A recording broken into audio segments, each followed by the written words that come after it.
Halo semua, saya perkenalkan nama saya Rondianto Kotorop. Di sini saya akan menjelaskan badai dan gunung meletus. Halo teman-teman, nama saya Marcel Centuri. Di sini saya akan membahas tentang kekeringan dan kebakaran. Halo semua, perkenalkan nama saya Grace Benuria dari kelompok 3. Nah, di sini saya akan membahas tentang longsor dan juga pemanasan global. Halo teman-teman, saya Rivan Nimaho dari kelompok 3 akan menjelaskan mengenai bencana gempa bumi dan tsunami. Terima kasih. Halo semua, perkenalkan nama saya Manuel Libaho. Saya dari kelompok 3 ingin menjelaskan tentang banjir. Di sini saya akan menjelaskan tentang Gunung Dukono yang berada di Pulau Halmahera, Maluku Utara. Tercatat pertama kali erupsi pada tanggal 1 Januari 2024 pukul 6:15 WIB. Tinggi kolom abunya saat itu kurang lebih 2000 meter di atas puncak. Dampak Gunung Dukono telah menyebabkan hujan abu vulkanik dan telah menutupi 4 wilayah kecamatan. Atas erupsi yang terjadi, warga dan wisatawan dihimbau untuk tidak beraktivitas mendaki dan mendekati kawah Malubang Warirang dalam radius 3 km. Masyarakat direkomendasikan untuk selalu menyediakan masker guna menghindari abu vulkanis.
Di sini saya akan menjelaskan kekeringan. Pada tahun 1197 sampai 1998 terjadi kekeringan di seluruh Indonesia. Dampaknya yaitu krisis air bersih dan penurunan produksi pangan, dan terjadi kebakaran hutan besar-besaran akibat fenomena El Nino. Dan terjadi juga kekeringan pada tahun 2015 di Jawa, Nusa Tenggara Barat, dan Nusa Tenggara Timur. Akibatnya dampaknya yaitu terjadinya kekurangan air bersih dan kerugian pada sektor pertanian. Penanggulangan kekeringan yaitu membangun waduk dan bendungan untuk menampung air hujan dan membuat sumur bor untuk mengakses air di dalam tanah. Terima kasih. Ada sebagian orang yang menganggap kekeringan di Kabupaten Bekasi dianggap bohong atau boroh. Ini hari ini kita turun di tengah-tengah sawah nih. Iya, kekeringan. Tuh, di mana petani lebah sejahteranya coba? Habis nandur, ada yang pada udah bunting kekeringan itu. Lah, besoknya pada melepas, pada buras. Nggak ada airnya. Pak, saya sebagai warga desa Karanganyar, kecamatan Karangbahagia, ini hampir ratusan hektar kekeringan, gagal panen. Pada waktu panen rendeng kemarin, seharusnya udah nyambung, sebagian yang nyambung karena kering. Tuh ini mah, masalah PBB digepek-gepek, suruh bayar. Bor-bor bayar buat makan aja, pusing rakyat Pak. Tuh, saya minta tolong sama Bapak pemerintah daerah, tolong tanggul supaya dinormalisasi, supaya diperbaiki. Kalau perlu sama yang mulia Jokowi langsung, tolong diperbaiki, ditanggul. Cara bagaimana supaya rakyat sejahtera. Kalau musim hujan kebanjiran, musim kering karena pada begini contohnya, tolonglah dipikirin. Ini hampir ratusan hektar, Iya. ratusan hektar yang kering. Kekeringan ini disebabkan oleh apa? Airnya tidak ada apa gimana? Airnya tidak ada, tanggulnya nggak lancar airnya. Tolonglah kepada pemerintah daerah, tolong tanggul supaya dinormalisasi. Kerugiannya waktu kemarin aja saya per hektar itu sampai 6 juta, 7 juta. Tuh, hasilnya cuma 3 kintal. Mau makan apa rakyat? Tsunami Aceh yang terjadi pada 20 Desember 2004 adalah salah satu bencana alam paling dahsyat dalam sejarah modern.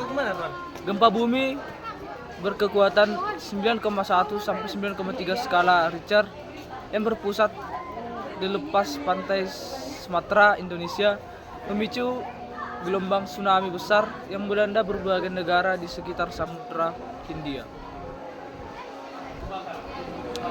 Bencana tsunami Aceh merupakan pengingat tragis tentang kekuatan alam dan pentingnya kesiapsiagaan serta respon cepat terhadap bencana. Upaya global dalam penanganan dan pemulihan menunjukkan solidaritas internasional. Hari ini tepat 18 tahun bencana gempa dan tsunami menerjang Aceh, tepatnya 26 Desember 2004 lalu.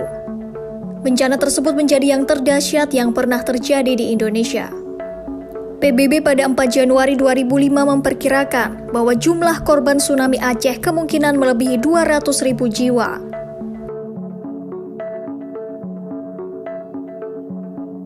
Gempa di Aceh terjadi sekitar pukul 7.58 waktu Indonesia Barat dengan kekuatan magnitudo 9,3. Gempa ini bahkan disebut sejumlah ahli sebagai gempa terbesar kelima yang pernah terjadi dalam sejarah.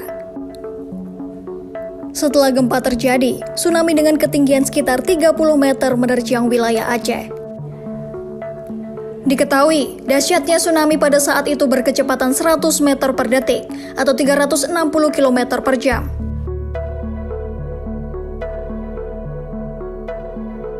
Ternyata bukan hanya Indonesia saja yang mengalami tsunami, namun beberapa wilayah pantai di Asia Tenggara dan Asia Selatan juga terkena dampaknya.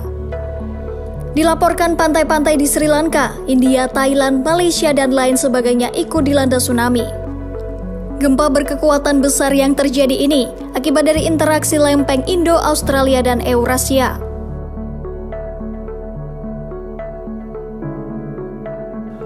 Peristiwa gempa dan tsunami Aceh menjadi salah satu bencana terkelam di Indonesia. Setelah bencana terjadi, beberapa negara mengerahkan bantuannya ke Aceh. Kapal induk Amerika Serikat USS Abraham Lincoln turut membantu evakuasi korban dan penyaluran bahan bantuan. Selain itu, masyarakat internasional juga memberikan bantuan senilai 2 miliar dolar AS. Dengan banyak bantuan dan perhatian, Aceh perlahan kembali bangkit dan tertata kembali. Bukan hanya secara infrastruktur, namun perekonomian sekaligus psikologi masyarakat juga perlahan mulai membaik. Dan pada 2009 lalu, didirikan sebuah museum di kota Banda Aceh untuk mengenang peristiwa pilu tersebut.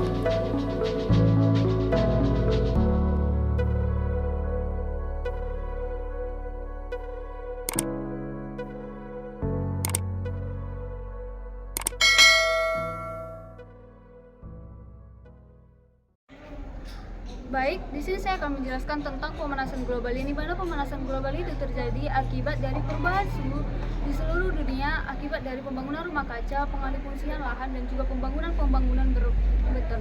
Dan di sini saya akan menjelaskan pemanasan global di suatu negara yaitu India pada tanggal 26 April 2023, yaitu tahun lalu, di mana suhu mencapai 46 derajat Celcius, dan yang menyebabkan penewasan terhadap warga India sebanyak 13 orang. 30 tahun terakhir juga India sudah terkena oleh pemanasan global yang dimana ribuan warga juga meninggal atau tewas di tempat.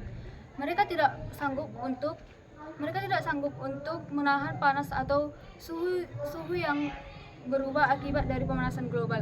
Dan dimana tempat-tempat sejuk di India juga perlahan-lahan berubah menjadi panas. Sehingga masyarakat tidak dapat menahan panas. Terima kasih. Departemen Meteorologi India mengeluarkan peringatan gelombang panas untuk 7 negara bagian di India. Hal tersebut disampaikan pada Minggu 21 Mei 2023 waktu setempat. Kondisi gelombang panas sangat mungkin terjadi di beberapa wilayah di Uttar Pradesh, Gangga Benggala Barat, Jharkhand, Haryana Selatan, Rajasthan Barat, Chhattisgarh, dan Madhya Pradesh Utara. Suhu panas ekstrim diperkirakan akan terjadi dalam 5 hari ke depan. Namun nampaknya beberapa ahli menyebut gelombang panas di India yang terjadi di bulan ini tak akan menjadi yang terpanjang. Berdasarkan laporan Departemen Meteorologi India, durasi gelombang panas ekstrim di negara tersebut akan bertambah panjang pada 2060. Laporan tersebut merekomendasikan rencana komprehensif untuk gelombang panas yang mencakup strategi adaptasi berbasis budaya, kelembagaan, teknologi, dan ekosistem. Menurut penelitian IMD, gelombang panas telah membunuh lebih banyak orang di India daripada bencana alam lainnya, kecuali siklon tropis. IMD menyatakan gelombang panas terjadi ketika suhu maksimal melebihi 40 derajat Celcius di atas normal. Ketika suhu melebihi 40 derajat Celcius di atas rata-rata, maka dinyatakan telah terjadi gelombang panas yang parah. Gelombang panas bisa terjadi hingga 4 kali setiap musim di beberapa daerah. Menurut proyeksi laporan tersebut, pemanasan global akan menyebabkan peningkatan sekitar 2 gelombang panas dan peningkatan durasi menjadi 12 hingga 18 hari antara tahun 2020 dan 2064.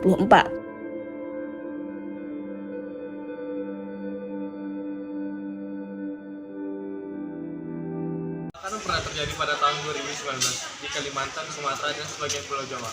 Dampaknya itu membuat kabut asap sampai ke negara tetangga Malaysia dan Singapura dan merusak pernapasan dan mengganggu aktivitas penerbangan.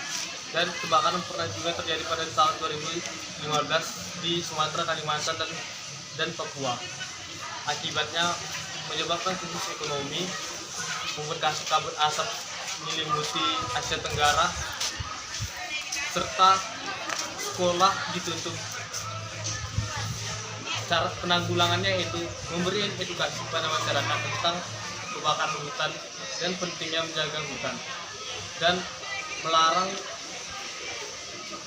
melarang praktik pembukaan lahan untuk pertanian. Terima kasih. Pukul 00.00.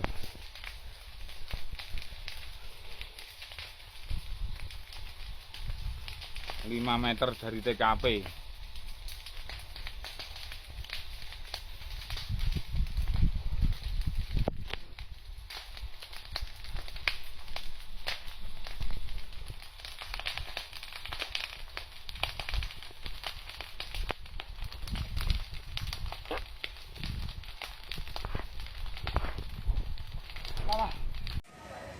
Baik, di sini saya akan menjelaskan tentang longsor yang ada di Kamboja yang dimana terjadi pada tanggal 22 Mei 2022, yang dimana penyebab dari longsor ini yaitu penggundulan hutan yang ada di Kamboja karena kepadatan penduduk yang terjadi di Kamboja. Yang kedua, apa akibat dari longsor ini yaitu banyaknya rumah yang tertimbun dan juga 220 warga Kamboja tewas akibat tertimbun oleh tanah, dan juga lahan pertanian ataupun hasil panen dari Kamboja itu gagal. Maksudnya yaitu gagal panen akibat dari longsor tersebut. Penyebab dari longsor ini yaitu semakin padatnya penduduk Kamboja dan juga hutan yang sudah dialihfungsikan menjadi permukiman warga sebagai tempat tinggal dan juga sebagai pertanian atau lahan pertanian. Hutan yang diolah menjadi lahan pertanian dan juga permukiman warga menjadikan ketika hujan deras terjadi di Kamboja beberapa hari menyebabkan longsor, yaitu tepatnya pada tanggal 22 Mei 2022. Banyak orang yang tewas dan juga hasil panen dari Kamboja itu gagal. Sekian dari hasil presentasi saya atau tentang berita dari longsor di Kamboja, saya ucapkan terima kasih. Kamsahamnida. Baik, di sini saya akan menjelaskan tentang longsor yang ada di Kamboja ini, mana terjadi pada tanggal 22 Mei 2022, yang dimana penyebab dari longsor ini yaitu pengundulan hutan yang ada di Kamboja karena kepadatan penduduk yang terjadi di Kamboja. Yang kedua, apa akibat dari longsor ini, yaitu banyaknya rumah yang tertimbun dan juga 220 warga Kamboja tewas akibat tertimbun oleh tanah, dan juga lahan pertanian ataupun hasil panen dari Kamboja itu gagal. Maksudnya yaitu gagal panen akibat dari longsor tersebut. Penyebab dari longsor ini yaitu semakin padatnya penduduk Kamboja dan juga hutan yang sudah dialih fungsikan menjadi permukiman warga sebagai tempat tinggal dan juga sebagai pertanian atau lahan pertanian. Hutan yang diolah menjadi lahan pertanian dan juga permukiman warga menjadikan ketika hujan deras terjadi di Kamboja beberapa hari menyebabkan longsor, yaitu tepatnya pada tanggal 22 Mei 2022. Banyak orang yang tewas dan juga hasil panen dari Kamboja itu gagal. Sekian dari hasil presentasi saya atau tentang berita dari longsor di Kamboja, saya ucapkan terima kasih. Kamsahamnida.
Gempa bumi Sumatera 2005 terjadi pada pukul 23.09 WIB pada 28 Maret 2005. Pusat gempanya berada di 30 meter di bawah permukaan Samudra Hindia, 200 km berada di sebelah barat Sibolga, Sumatera Utara dengan kekuatan sebesar 8,6. Gempa ini merupakan gempa terkuat ketiga di Indonesia sejak tahun 1900-an. Total korban tewas sebanyak 1.314 orang. Pada tanggal 2 April 2005, 9 anggota pasukan pertahanan Australia hilang, kemungkinan meninggal setelah helikopter mereka jatuh di Nias. Pada saat itu, Nias diisukan akan tenggelam. Isu tenggelamnya Nias berkembang begitu pesat di kalangan masyarakat pada saat itu. Dalam kepanikan tersebut, masyarakat Nias melakukan eksodus, pergi meninggalkan Nias menuju Sibolga dan tempat-tempat yang lebih aman di Pulau Sumatera. Di Pulau Nias pada saat itu, banyak orang yang berteriak meminta tolong. Akibat banyak korban yang terjebak di bawah reruntuhan dan gempa susulan terjadi terus-menerus, kehilangan sanak keluarga, banyak yang menangis, meratap, tersungkur, bahkan mati gaya. Suasana pada malam itu penuh doa, nyanyian,